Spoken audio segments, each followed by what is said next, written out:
இன்றைக்கி நம்ம என்ன பார்க்க போகிறோம்னா ஆகஸ்ட் 2 அன்னைக்கு வெளியான ஒரு முக்கியமான ஒரு மசோதாவை பற்றி தான் பார்க்க போகிறோம்.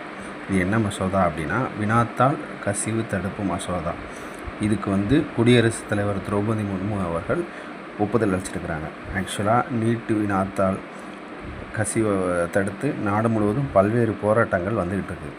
அதுக்கு எதிராக திரௌபதி முர்மு பொதுத் தேர்வுகள் முறைகேடுகள் தடுப்பு திருத்தச் சட்டம் 2026க்கு ஒப்புதல் வழங்கியிருக்கிறாங்க. இதில் என்ன சொல்ல வராங்கன்னா, ஆக்சுவலாக 2 விதமாக தண்டனைகள் வழங்க போகிறாங்க.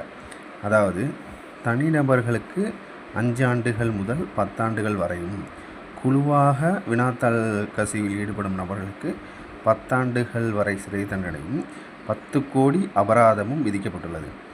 மேலும் அந்த தேர்வுகளுக்கான செலவுத் தொகை முழுவதும் சம்பந்தப்பட்ட குற்றவாளிகளிடமிருந்து வசூல் செய்யப்படும் என்றும் இதுக்கு சொல்லியிருக்கிறாங்க.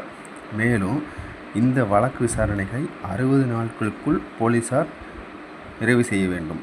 மேலும் வழக்குகளை விசாரிக்க நாடு முழுவதும் சிறப்பு விரைவு நீதிமன்றங்களும் அமைக்கப்படும் என்றும் சொல்லியிருக்கிறாங்க.